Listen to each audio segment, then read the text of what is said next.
لبيك اللهم لبيك لبيك اللهم لبيك لبيك لا شريك لك لبيك لا شريك لك لبيك إن الحمد الحمد والنعمة والنعمة لك والملك لك والملك لا شريك لك لبيك اللهم لبيك لبيك اللهم لبيك لبيك لا شريك لك لبيك لا شريك لك لبيك إن الحمد الحمد والنعمة والنعمة لك والملك لك والملك لا شريك لك لبيك اللهم لبيك لبيك اللهم لبيك لبيك لا شريك لك لبيك لا شريك لك لبيك إن الحمد الحمد والنعمة والنعمة لك والملك لك والملك لا شريك لك.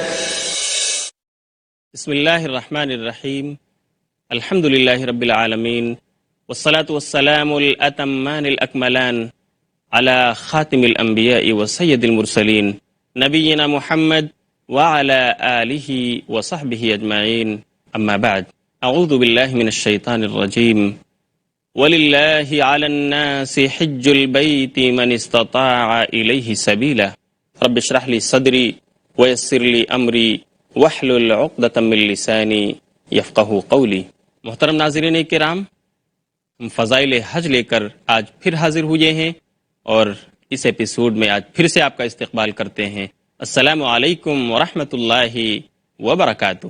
شاید آپ کو یاد ہو، میں نے پچھلے درس میں آپ سے کہا تھا کہ حضرت ہاجرہ اور اسماعیل علیہ السلام اس بے آب و گیاہ وادی میں پیاس سے جب تڑپنے لگے تو اللہ نے زمزم کا چشمہ وہاں پیدا کیا، جسے آپ آب زمزم کہتے ہیں، جسے حضرت ہاجرہ خود پیتی اور سیراب ہوتی تھیں، اپنے بیٹے کو پلاتی اور اسے بھی سیراب کرتی تھیں. معاملہ یہیں تک نہیں، جب وہاں پر پانی کا وجود ہو گیا تو اب پرندے بھی نظر آنے لگے، اور وقت گزرتا گیا، عرب کا ایک قبیلہ بنو جرہم وہاں آ کر آباد ہو گیا. حضرت ہاجرہ نے کہا، ٹھیک ہے یہاں تمہاری آبادی، تم ہمارے قریب بس سکتے ہو، لیکن اس چشمے کی مالک میں تن تنہا رہوں گی. چنانچہ وہ قبیلہ وہاں پر آباد ہو گیا. ناظرین کرام، آپ ذرا لمحہ بھر کے لیے سوچئے کہ وہ لقودق صحرا، وہ ڈیزرٹ، وہ چٹیل میدان، وہاں پر حضرت ابراہیم علیہ السلام نے اپنی بیوی ہاجرہ اور چند ماہ کے بچے حضرت اسماعیل کو بسا دیا تھا. کیسا منظر رہا ہوگا. پہلی رات آئی ہوگی تو اس پرہول سناٹے میں ہاجرہ نے کیسے کاٹی ہوگی. بچہ جب پیاس کی شدت سے بلک رہا ہوگا، اس وقت حضرت ہاجرہ کی جان پر کیا بیتی ہوگی. بچے کو بلکتا ہوا دیکھ کر ماں کی ممتا نے بارگاہ عزت میں اپنے ہاتھوں کو پھیلایا ہوگا، اللہ سے دعا کی ہوگی، اور اس کے پیاس کی شدت کو بجھانے کے لیے اسی اضطرابی کیفیت کے ساتھ انہوں نے صفا اور مروہ کا چکر لگایا ہوگا. کیسا منظر رہا ہوگا وہ. ہماری قوم کے خواتین کے لیے یہ لمحہ فکریہ ہے. حضرت ہاجرہ کا یہ عمل، ان کا یہ ثبات، ان کی یہ استقامت اپنے چہیتے شیرخوار بچے کے ساتھ اس لقودق چٹیل میدان کے اندر. چنانچہ اللہ رب العالمین کو اپنی اس مومنہ بندی کا یہ عمل اتنا پسند آیا، اس کی یہ قربانی اتنا پسند آئی کہ اللہ نے یہ فیصلہ فرما دیا. اللہ تعالیٰ کو اپنے اس مومنہ بندی کی بھاگ دوڑ اس قدر پسند آئی، اتنی پسند آئی کہ اللہ رب العالمین نے حج اور عمرہ جیسی عظیم عبادت کا سعی صفا مروہ کو رکن قرار دیا. جو بھی حاجی حج کرنے آئے، جو بھی عمرہ کرنے والا عمرہ کرنے آئے، اس کے لیے ضروری ہے کہ وہ صفا اور مروہ کے درمیان 7 چکر لگائے. اور اس طرح اللہ رب العالمین نے اپنی چہیتی بندی کے لیے ایک عظیم یادگار قائم کر دی، جو اس وقت سے لے کر قیامت تک قائم رہے گی. وقت اپنی تیز رفتاری کے ساتھ گزرتا رہا. ابراہیم علیہ السلام 90 سال کے ہو چکے. اب اللہ نے اپنے چہیتے بندے ابراہیم کے ساتھ ان کے بیٹے کا بھی امتحان لینا چاہا. ایک عظیم امتحان. ابراہیم کی زندگی میں ایک نیا موڑ. چنانچہ اللہ رب العالمین ابراہیم کو خواب دکھاتا ہے، اور وہ خواب یہ تھا کہ ابراہیم اپنے چہیتے بیٹے، اپنے نور نظر، اپنے اکلوتے فرزند حضرت اسماعیل کو ذبح کر رہے ہیں خود اپنے ہاتھوں سے. یہ خواب کئی بار دیکھنے کے بعد یقین ہو گیا کہ اللہ ہمارا امتحان لینا چاہتا ہے۔ بات حقیقت ہے، اس وقت بالکل حضرت ابراہیم کے دل میں مستقبل کی بابت یہ خدشات نہیں پیدا ہوئے، کسی قسم کے وسوسے کا وہ شکار نہیں ہوئے کہ میرا اکلوتا فرزند، میرا مستقبل کیا ہوگا، میرے بڑھاپے کی لاٹھی، میرے بڑھاپے کا سہارا اکلوتا بیٹا، اگر میں اسے ذبح کر دوں تو کیا ہوگا۔ بالکل ان خدشات اور وسوسات سے حضرت ابراہیم کا دل بالکل پاک۔ چنانچہ اس حکم کی تعمیل کے لیے حضرت ابراہیم علیہ السلام فلسطین سے سفر کرتے ہوئے مکہ پہنچ گئے، سینے سے لگا کر دبوچا، پیار کیا، اور پھر اللہ کا یہ حکم سنایا، بیٹے میں نے خواب میں دیکھا ہے کہ میں تمہیں ذبح کر رہا ہوں، تمہاری کیا رائے؟ فانظر ماذا ترا، میرے بیٹے آپ کا کیا خیال ہے؟ وہ لائق و فائق فرزند، اس کا جواب قرآن کریم نے قیامت تک کے لیے اپنے صفحات میں درج کر لیا۔ سورہ صافات سورۃ نمبر 37 آیت نمبر 102 میں ذکر کیا ہے، جو قیامت تک قرآن کا ہر قاری پڑھتا رہے گا۔ اسماعیل نے اپنے معصومانہ لب و لہجے میں جواب دیا، یا ابت افعل ما تؤمر ستجدنی انشاء اللہ من الصابرین، اے میرے ابو جان آپ کر گزریے جو کچھ آپ کو حکم ملا ہے، جو کچھ آپ کو اللہ کی طرف سے حکم دیا گیا ہے آپ کر ڈالیے، میں تو صبر کرنے والا ہوں، آپ مجھے صبر کرنے والا ہی پاؤ گے۔ چنانچہ دونوں باپ اور بیٹے بالکل تیار ہو گئے، ابراہیم نے اسماعیل کا ہاتھ پکڑا اور آپ صفا مروہ کی طرف چل پڑے، اور اب وہ وقت آ گیا تھا۔ ابراہیم نے اپنے بیٹے اسماعیل کو سینے کے بل زمین پر لٹا دیا، چھری تیز کی، اور تیز کرنے کے بعد اپنے بیٹے کے حلقوم پر چلاتے رہے، تمام تر قوت کے ساتھ اس وقت تک اس چھری کو چلاتے رہے جب تک اللہ کی طرف سے پیغام نہ آ گیا، قد صدقت الرؤیا انا کذالک نجزی المحسنین، کہ ابراہیم آپ نے خواب کو سچ کر دکھایا، آپ امتحان میں بالکل کامیاب اترے، آپ امتحان میں بالکل ممتاز پاس ہوئے، اور ہم ایسے احسان کرنے والوں کو اچھا ہی بدلہ دیتے ہیں۔ یہ تھے حضرت اسماعیل اور حضرت ابراہیم، جو دونوں امتحان خداوندی میں کامیاب ٹھہرے۔ ابراہیم اور اسماعیل کے اس واقعے کو حافظ جالندھری رحمۃ اللہ علیہ نے اپنی کتاب شاہ نامہ اسلام میں اس کی بڑی ہی اچھی منظر کشی کی ہے۔ میں اس کے کچھ بند آپ کے گوشے گزار کرنا چاہتا ہوں اور آپ کو سنانا چاہتا ہوں۔ کہا فرزند نے اے باپ اسماعیل صابر ہے، خدا کے حکم پر بندہ پہ تعمیل حاضر ہے، مگر آنکھوں پہ اپنی آپ پٹی باندھ لیجیے گا، میرے ہاتھوں میں اور پیروں میں رسی باندھ دیجیے گا، مبادا آپ کو صورت پہ میری رحم آ جائے، مبادا میں تڑپ کر چھوٹ جاؤں ہاتھ تھرائے، مجھے اب ہر طرح تیار دونوں باپ اور بیٹے، چھری اس نے سنبھالی تو یہ جھٹ قدموں پہ آ لیٹے،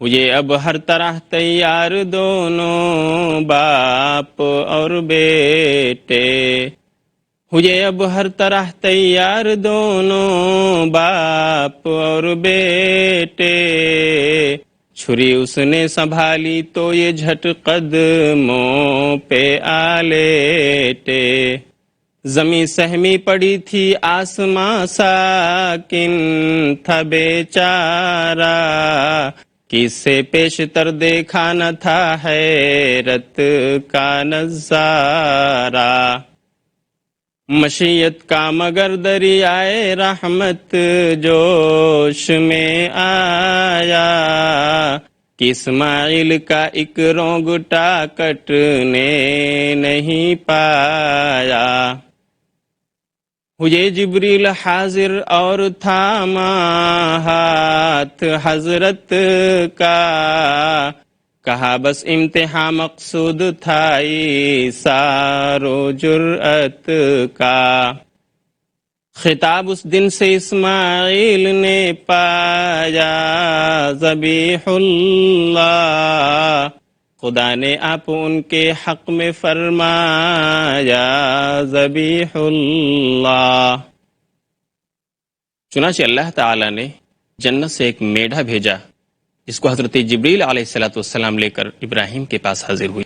جبریل نے کہا کہ اس میڈھے کو اسماعیل کی جگہ قربان کر دیجئے، اللہ کا دیا ہوا تحفہ ہے۔ چنانچہ ابراہیم علیہ السلام نے اسماعیل کی جگہ اسی میڈھے کو ذبح کر دیا جو جنت سے بھیجا گیا تھا۔ اس طرح اللہ رب العالمین نے جنت سے میڈھے کو بھیج کر اسے قربان کرا کے اسماعیل کی جان بچا لی۔ اس واقعے میں آگے اور بھی ہے، لیکن وقت ہو گیا ایک چھوٹے سے وقفے کا، اس لیے ہم ملتے ہیں پھر تھوڑی دیر کے بعد۔ اجازت دیجیے، والسلام علیکم ورحمۃ اللہ وبرکاتہ۔ لبيك اللهم لبيك لبيك ولبيك لبيك لا شريك لك لبيك۔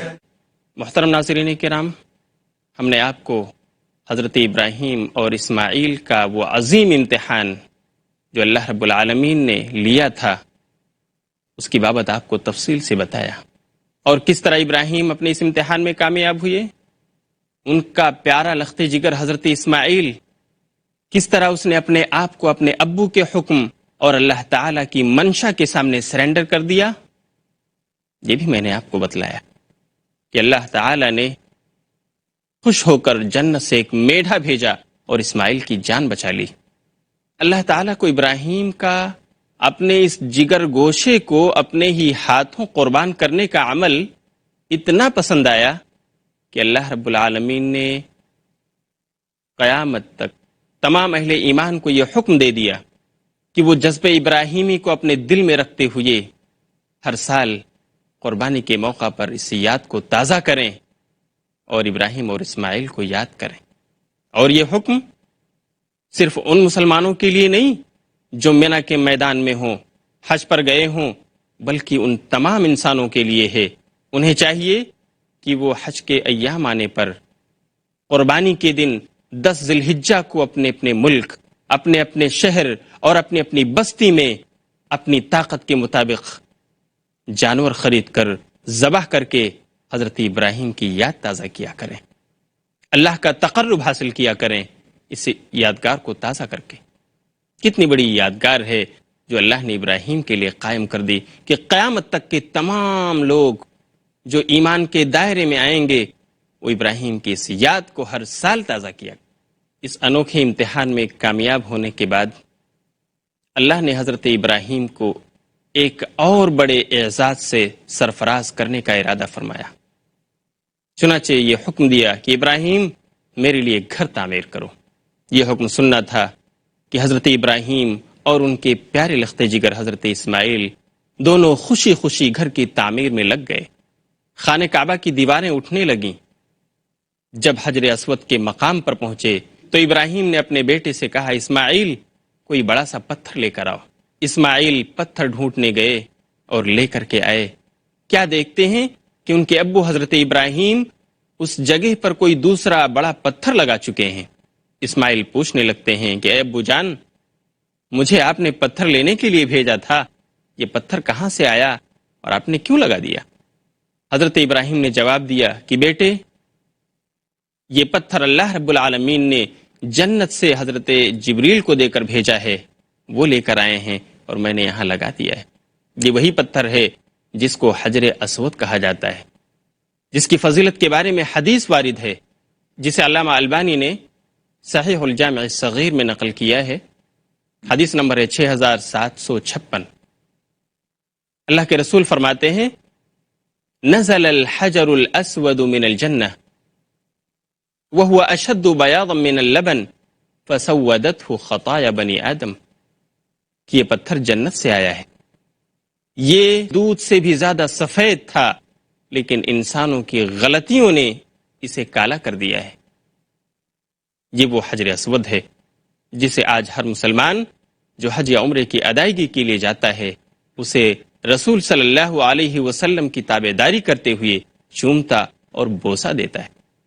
حضرت ابراہیم خانہ کعبہ کی تعمیر کرتے رہے، یہاں تک کہ دیواریں اونچی ہو گئیں، اور اب حضرت ابراہیم کے ہاتھ اونچائی تک پہنچنے سے قاصر رہے، تو اپنے بیٹے اسماعیل سے پھر کہا، بیٹے کوئی بڑا سا پتھر لے کر آؤ، پر کھڑے ہو کر میں اس کی دیواروں کو اوپر تک لے جا سکوں، تعمیر کر سکوں۔ چنانچہ اسماعیل علیہ السلام ایک بڑا سا پتھر لے کر آئے، جس پر کھڑے ہو کر حضرت ابراہیم علیہ السلام خانہ کعبہ کے دیواروں کی تعمیر کرتے رہے، اونچا کرتے رہے، اونچا اٹھاتے رہے، یہاں تک کہ خانہ کعبہ مکمل ہو گیا۔ اور یہ وہی پتھر ہے جسے آج مقام ابراہیم کہا جاتا ہے، جو آج شیشے میں بند کر دیا گیا ہے۔ جو بھی زائر وہاں جاتا ہے، جو بھی حاجی یا عمرہ کرنے والا جاتا ہے، اس کی زیارت کرتا ہے۔ اللہ رب العالمین نے یہاں بھی حضرت ابراہیم علیہ السلام کے اس عمل کو شرف قبولیت بخشتے ہوئے ایک یادگار اور قائم کی کہ اس پتھر کے اوپر معجزاتی انداز میں اللہ نے ابراہیم کے پیروں کا نقش بنا دیا۔ وہ نقش آج بھی حجاج کرام جا کر دیکھتے ہیں، اس کا مشاہدہ کرتے ہیں۔ خانہ کعبہ تعمیر کرتے ہوئے باپ اور بیٹے دونوں یہ دعا کر رہے تھے، ربنا تقبل منا انک انت السمیع العلیم، اے ہمارے رب ہم سے ہمارے اس کام کو قبول فرما لے، تو سب کی سننے والا اور سب کی جاننے والا ہے۔ بیت اللہ کی تعمیر جب مکمل ہو گئی تو اللہ رب العالمین نے حضرت ابراہیم کو ایک اور حکم دیا اور کہا، ابراہیم روئے زمین پر اعلان کر دو کہ لوگ حج کے لیے آئیں، لوگوں کو اذن عام دے دو، عام اجازت کا اعلان کر دو، جیسا کہ سورہ حج سورت نمبر 22 اور آیت نمبر 27 میں ہے۔ اللہ ارشاد فرماتا ہے، وَأَذِّن فِي النَّاسِ بِالْحَجِّ يَأْتُوكَ رِجَالًا وَعَلَى كُلِّ ضَامِرٍ يَأْتِينَ مِنْ كُلِّ فَجٍّ عَمِيقٍ، اور اے ابراہیم علیہ السلام لوگوں کو حج کا اذن عام دے دو کہ وہ حج کرنے کے لیے ہر دور دراز مقام سے پیدل چل کر اور اونٹوں پر سوار ہو کر آئیں اور خانہ کعبہ کا حج کریں۔ حضرت ابراہیم نے کہا، اللہ اس چٹیل اور ویران میدان میں میری آواز آبادیوں تک کیسے پہنچے گی؟ میں کیسے پہنچا سکوں گا یہ اعلان؟ اللہ نے جواب دیا، ابراہیم اعلان کرنا تمہارا کام ہے اور لوگوں تک پہنچانا میرا کام۔ چنانچہ ابراہیم علیہ السلام نے اعلان فرمایا، اور اس وقت لوگوں نے حضرت ابراہیم کے اس اعلان کا جواب دیتے ہوئے لبیک کی صدا بلند کی۔ آج یہ لبیک جسے ہم تلبیہ کہتے ہیں، یہ وہی صدا ہے جو لوگوں نے حضرت ابراہیم کے آواز کے جواب میں، حضرت ابراہیم کے اعلان کے جواب میں ادا فرمایا تھا۔ آج ہر حاجی لبیک اللہم لبیک لبیک لا شریک لک لبیک ان الحمد والنعمت لک والملک لا شریک لک، ان الفاظ کو ادا کرتا ہوا نظر آتا ہے۔ چنانچہ آج حج کے اندر جو ہم تلبیہ پکارتے ہیں، یہ وہی تلبیہ ہے جو حضرت ابراہیم کے اعلان کے جواب میں لوگوں نے دیا تھا اور آواز لگائی تھی۔ اس کی تاریخ وہاں سے جا کر ملتی ہے۔ خانہ کعبہ کی تعمیر مکمل ہو گئی اور حضرت ابراہیم علیہ السلام اپنی زندگی تک خانہ کعبہ کے متولی رہے اور اس کی ذمہ داریوں کو سنبھالتے رہے۔ جب ابراہیم علیہ السلام کی وفات ہو گئی تو آپ کے بیٹے حضرت اسماعیل اپنی زندگی تک خانہ کعبہ کے متولی رہے۔ حضرت اسماعیل کی وفات کے بعد تولیت کا یہ منصب قبیلے بنو جرہم کے سردار کو ملا، لیکن بنو جرہم کے سردار کے دور میں فساد و بگاڑ بڑھتا گیا، لوگوں میں شرک و بت پرستی عام ہونے لگی، جس کی وجہ سے قبیلے بنو خزاعہ نے جدال و قتال کر کے لڑائی جھگڑے کے ذریعے خانہ کعبہ کے متولی ہونے کا منصب قبیلے بنو جرہم سے چھین لیا، اور اس طرح قبیلے بنو خزاعہ اس کے متولی رہے۔ لیکن اس قبیلے کے دور میں بھی شرک و بت پرستی میں کوئی کمی واقع نہیں ہوئی، بلکہ واقعہ یہ ہے کہ بنو خزاعہ کے دور میں خانہ کعبہ بت کدا کی شکل اختیار کر گیا تھا۔ لات، منات، حبل، عزا، ان تمام بتوں کے ساتھ خود حضرت ابراہیم علیہ السلام کا بت بھی بنا کر، ابراہیم کے نام کا بت بنا کر وہاں پر رکھ دیا گیا۔